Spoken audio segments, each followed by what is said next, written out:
Hi friends, earlier we have developed one Tkinter application to enter the data, or it's a simple data entry form, and then in part 2 we have seen how to take the backup of it and select a row and delete the row also, and all the data were going to our SQLite database. Now we'll see that when we select this row, how the data will be populated in the entry widgets, or all the whatever the combo box, radio buttons or check boxes, whatever is there, those things will take the values and pre-populate it, so the user can know what it is going to delete or what changes it wants to before saving it again. So that we'll see the demo first, then I will explain how the source code can be downloaded. But before that, my request is please subscribe to our channel and press the bell icon, so you'll be notified as and when we are adding new tutorial, and we are frequently doing that also. Let's start the script.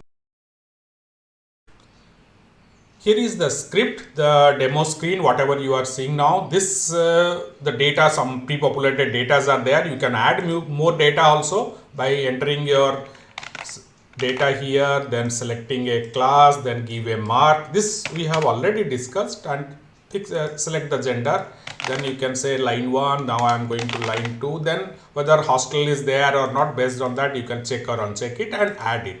Once it is added, the top row, the recently added data will be displayed. Now I can select a one. Once I select this, you can see this name is going there. The class, whatever the class is there, I can change it. You can see this is the class. Now the mark is gone there, and whatever the gender I have selected, accordingly the radio button gets selected. Now it can be, I can change it also. So, but it is previously, suppose I change it here, this will take that value, and the address, whatever I have written here, is populated here. Based on the hostel, previously if it is 0 or 1, based on that, this check button also will be selected or will remain not selected. So you can see the next one I am going, the hostel is selected because it is there already. Now I can do some changes here also. Say, let me say write 4 here, class I will change to something else, mark I will change it to 9, and this I am giving female, and okay, let me just reduce the length. Hostel, let it be. Then I can add this. So this data goes at the back end, so to the MySQL database. So here it is, the most recently added data comes here. Even if I want, I can select this one. This is again populated here. I can delete this also. So once I deleted this reset, it's ready to enter something new, and here also I can select one more row, and accordingly I can modify it or I can delete it, so accordingly, and this data is going to our SQLite database. Now let's see how this will be how this code works. We'll see the example of it. Visit this URL. This is there in the description. You can download the source code from here. This is the part 1 of it, where you are only the display part. The buttons are subsequently added. Here is the video, what you have discussed previously.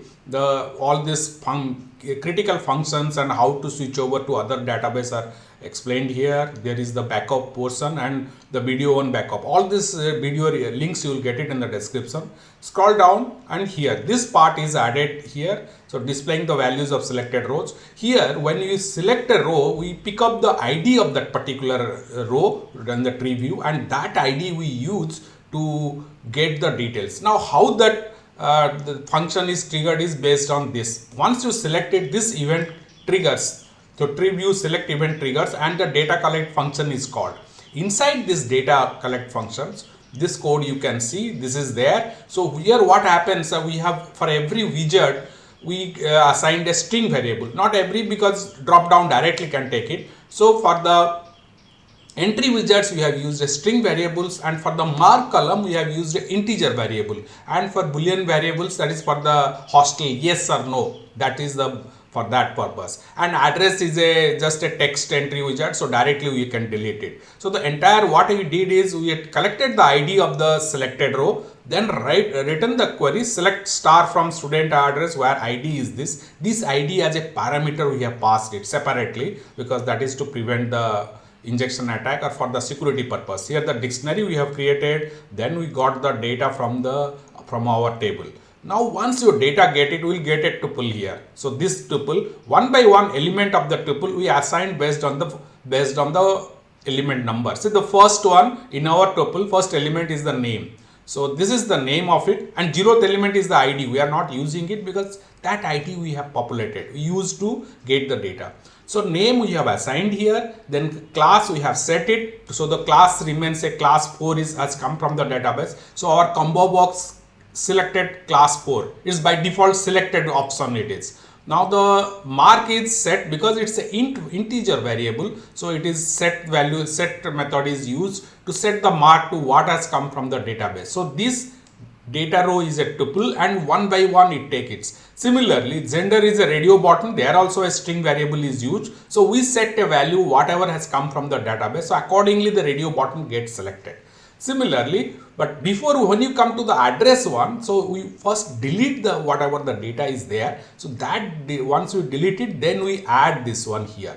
So we add the address, and for the hostel we just see data row, the 5th element is a true or false.